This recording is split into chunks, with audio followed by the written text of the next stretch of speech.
Olá, meu querido irmão, minha querida irmã, que a bênção do nosso Senhor Jesus Cristo, que a paz de Jesus, o príncipe da paz, o shalom de Deus seja sobre a sua vida, sobre a sua casa, sobre a sua família, sobre tudo que se relaciona a você e que você seja uma pessoa vitoriosa, como bem diz a palavra de Deus em Romanos 8, mais do que vencedora em Cristo Jesus. Vamos falar com Deus antes de ministrarmos a palavra.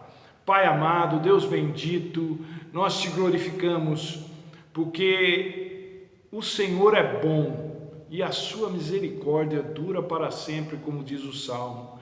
Pai, nós temos experimentado a presença e a bênção que é a presença do Senhor na nossa vida. Por isso, ó Pai, nós pedimos a Ti agora que ministre no nosso coração, que fale conosco, ó Deus.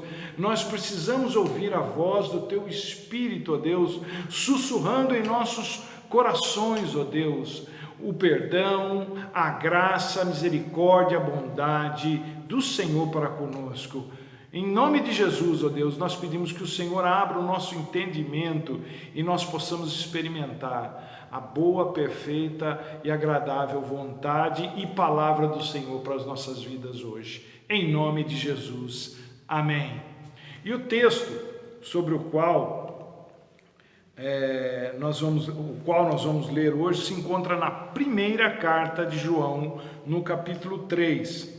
Primeira carta de João, capítulo 3, verso 20. Lá diz o seguinte: sabendo que, se o nosso coração nos condena, Deus é maior do que o nosso coração e sabe de todas as coisas. Vou repetir.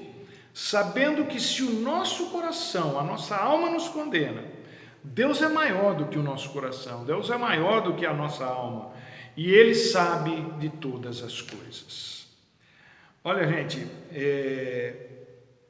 eu pensei até em deixar essa palavra mais para frente, para o dia da nossa ceia, mas eu não posso.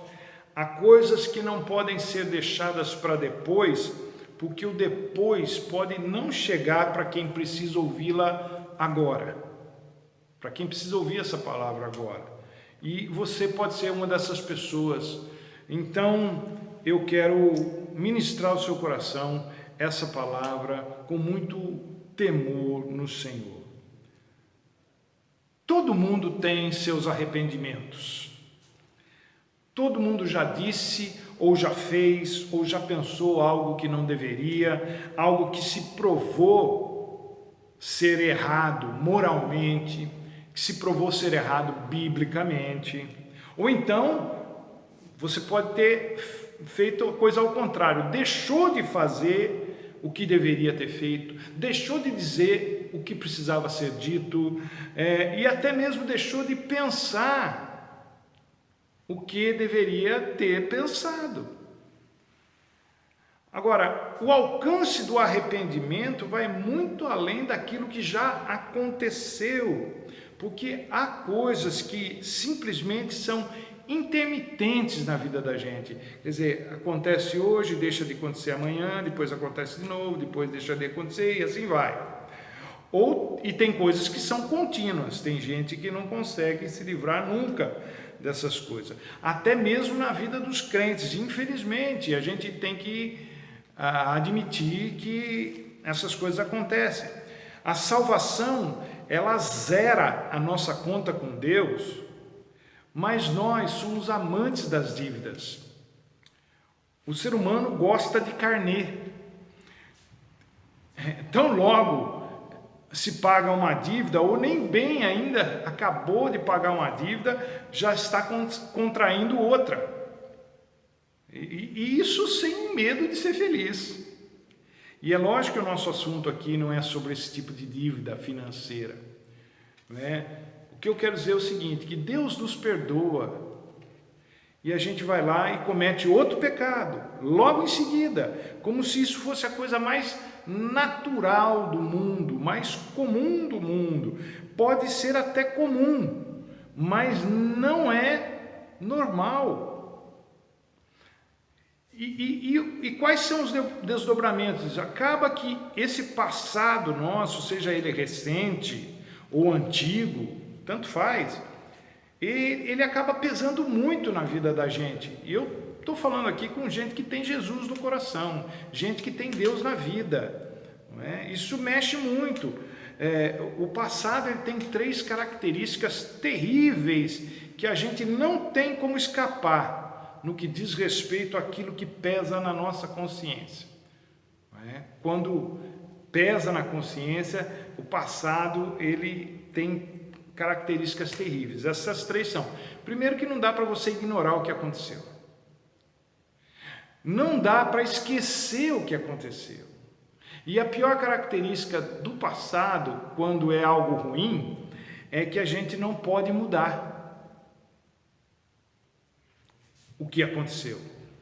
E isso com certeza mexe muito conosco, detona a vida de muita gente. Todos nós conhecemos bem aquele slogan, né? Se arrependimento matasse. E em função disso, há um esforço até da parte do mundo, um esforço descomunal da parte do mundo para livrar o ser humano do peso da culpa que o consome. Mas a verdade é que quem tem consciência, quem tem Deus na vida, quem tem o Espírito Santo agindo na sua vida, não dorme direito quando faz coisa errada. Mesmo que o cristão não seja exposto publicamente, a gente tem que lidar com um outro elemento que nos tira o sono, que é a culpa. E culpa é um negócio seríssimo, tão ou mais sério que a própria exposição pública e o próprio pecado em si. Porque a culpa é como aquele câncer que vai comendo a pessoa por dentro, e quando se descobre que ele existe, já não se tem mais o que fazer, já alastrou de tal forma, a coisa complicou de tal forma que o fim fica próximo. Culpa, inclusive, enlouquece as pessoas, é uma prisão terrível. Pessoas se suicidam por causa da culpa. Crentes que não conseguem lidar com seus conflitos de fé também se suicidam. E isso tem acontecido muito, demais até nos últimos anos. Por quê? Porque crentes também têm conflitos na alma que os consomem. Inclusive, até mais do que as pessoas que não conhecem a Deus, para dizer a verdade. A luta contra o pecado, contra os vícios, contra certos sentimentos, contra certos pensamentos, contra certos desejos, enfim, contra coisas que a Bíblia diz que Deus não aprova. Essa luta nossa de cada dia causa desgastes muitas vezes irreparáveis na alma de quem não nos consegue vencer. E aí alguém poderia perguntar para mim assim: mas pastor, dá para vencer essas coisas? Será que dá para vencer essas coisas? E eu responderia: depende. Se com vencer você está querendo dizer manter essas coisas no cabresto, eu diria que até dá. Agora, ficar livres dessas coisas nessa vida não dá. No entanto, alguns poucos conseguem manter essas coisas no cabresto indefinidamente, mas isso às custas de muito esforço e muita vigilância. Para manter essas coisas no cabresto, tem que se fazer uso do advérbio de intensidade muito, que muito é um advérbio de intensidade, em tudo. É muita oração, muita santidade, muita palavra de Deus, muito jejum, muita dedicação, muita abnegação, tudo é sempre com muito. É coisa que só um grupo muito seleto consegue manter o tempo todo o tempo. Agora, tem o grupo B. O grupo B é aquele grupo dos crentes que consegue manter essa façanha por um tempo. Mas basta um vacilo e tudo vai por água abaixo. Então, há uma luta constante, há uma tensão constante no grupo B, não é?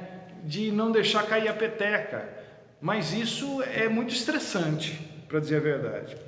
Agora, tem o grupo C, né? Onde se encaixa a maioria dos crentes verdadeiros. São verdadeiros crentes em Jesus Cristo, mas vivem num estado de culpa constante por não darem conta do recado como acham que deveriam, porque sabem que aquilo que deveria ser uma exceção nas suas vidas acabou virando a regra, e vice-versa, né?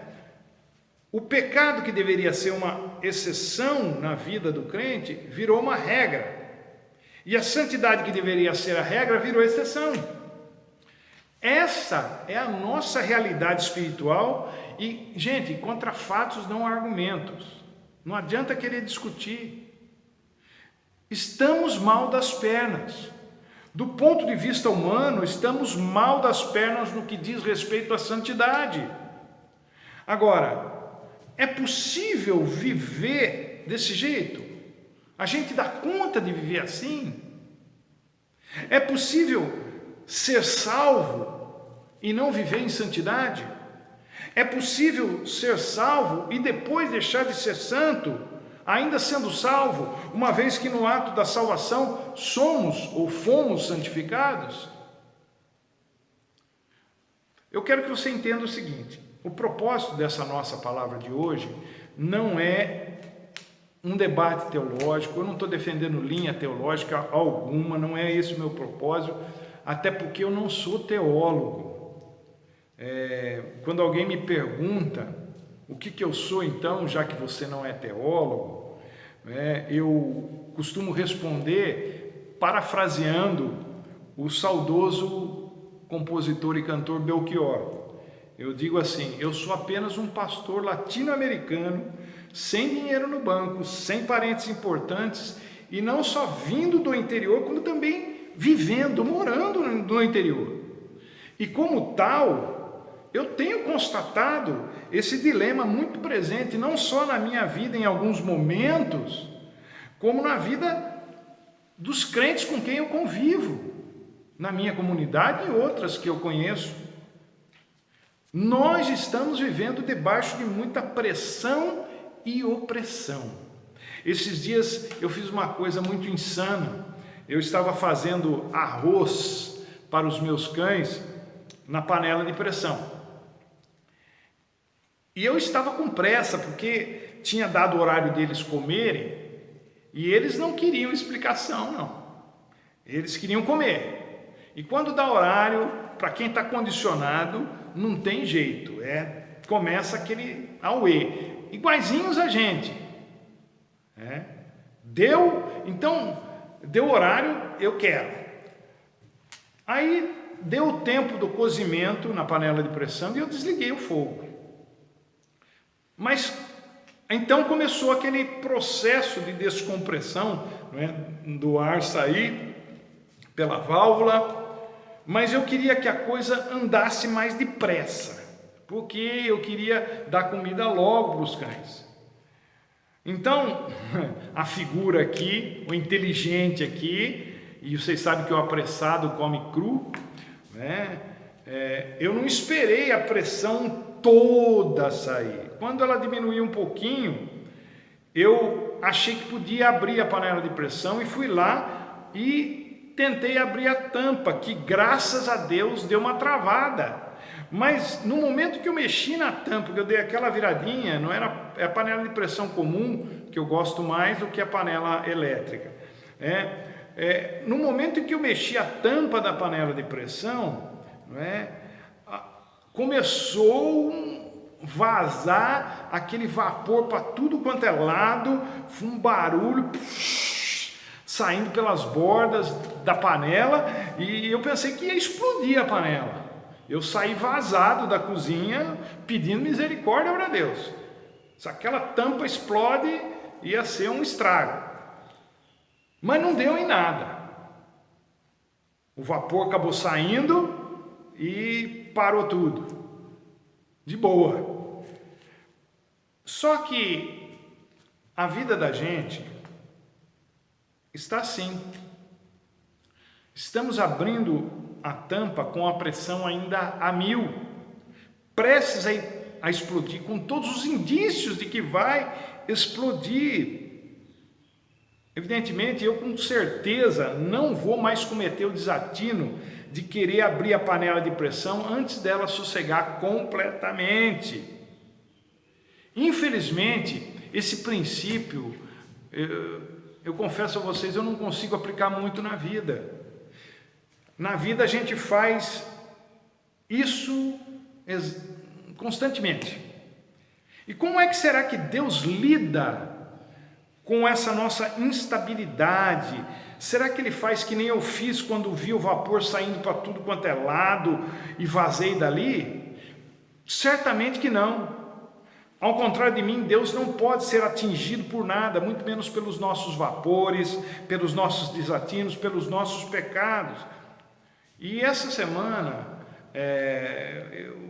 uma série de coisas me deixou muito pensativo, muito agitado, sem sono, e aí eu comecei a pedir a Deus que falasse comigo, que me desse um sinal, uma palavra, uma direção. Acreditem vocês ou não, assistindo desinteressadamente um filme, uma frase me chamou a atenção e eu entendi que era Deus falando comigo. A frase foi a seguinte: eu aprendi que é muito mais fácil lidar com as possibilidades do que com os arrependimentos. Aí eu pensei, nossa, é verdade, é por aí mesmo. É muito mais fácil lidar com o futuro, que do nosso ponto de vista ainda não foi escrito, do que com o passado imutável. Essa é a mensagem bíblica.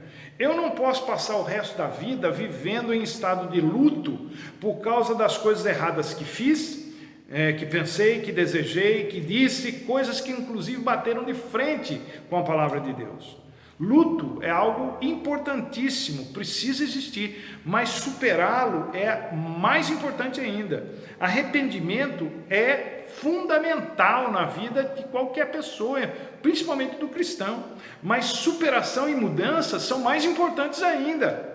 Se Deus me deu mais um dia de vida por causa das suas misericórdias que se renovaram nessa manhã, então Ele está me concedendo possibilidades. Não há nada que eu possa fazer com relação ao que já fiz. O que está feito, está feito. Eu só posso aproveitar as novas possibilidades que Deus me concede.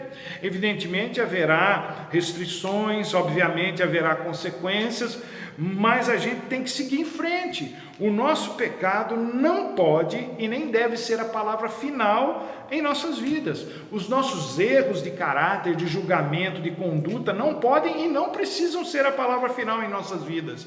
Julgamento é a última coisa que Deus quer e vai realizar em nossas vidas. É a última instância.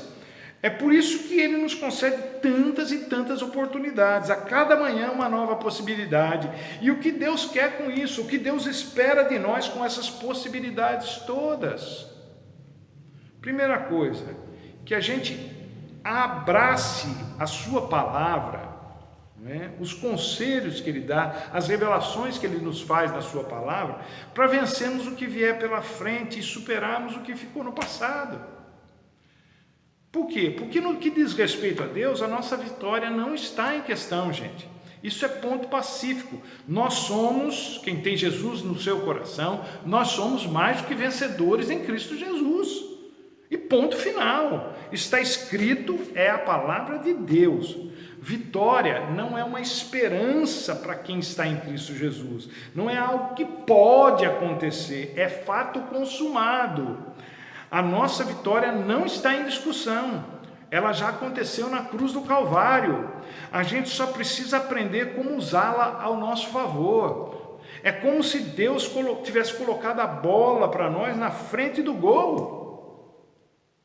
Acontece que até os profissionais erram gols praticamente feitos de vez em quando. E nós nem sequer somos profissionais. Nós somos amadores. Aliás, nem sei se somos amadores. Por isso precisamos praticar o que cremos na palavra, o que a palavra de Deus diz. Mas uma coisa é certa, o resultado do campeonato já está decidido. Não importa quantas partidas venhamos a perder, não importa quantas vezes chutemos a bola para fora, não importa quantos gols a gente perca, quantas faltas a gente faça, para nós não tem cartão vermelho, e o resultado é que mesmo perdendo partidas de goleada, a gente vai vencer o campeonato. Nós vamos vencer de qualquer maneira. Então, por que não anteciparmos o resultado desde já, seguindo a palavra de Deus, a estratégia da palavra de Deus? Não vai mudar nada para Deus isso, mas vai mudar tudo para mim e para você. Vai mudar tudo na nossa vida. Quando a gente faz uma jogada direito, isso nos anima. Quando a gente obedece a palavra de Deus e vence um pecado, vence uma cilada do maligno, vence um apelo do vício, vence aquele sentimento de inadequação que a gente tem com muitas coisas, isso nos motiva a acertar novamente, porque no fundo da alma de um crente verdadeiro, que tem mesmo Jesus na sua vida, o que ele quer mesmo é agradar a Deus. O que ele quer mesmo é vencer, acertar para agradar a Deus. Ele quer ser o que Deus espera que ele seja. E Deus vê isso. Ele consegue ver isso. Deus vê além daquilo que a gente faz. Deus vê além daquilo que a gente diz. Deus vê além daquilo que a gente pensa. Deus vê até mesmo além daquilo que a gente deseja. Não há dúvidas para Deus de que você que tem Jesus no seu coração é filho dele, é filha dele. Foi o que Jesus disse aos seus discípulos em Lucas 10, 20, quando ele os mandou para aquela missão e eles voltaram todos contentes pelos resultados. E lá no versículo 20 de Lucas 10, Jesus disse para eles: olha, não fiquem assim tão alegrinhos porque os espíritos malignos se submeteram a vocês, mas vocês têm que se alegrar porque os seus nomes estão escritos nos céus. E Jesus diz isso antes mesmo deles serem salvos.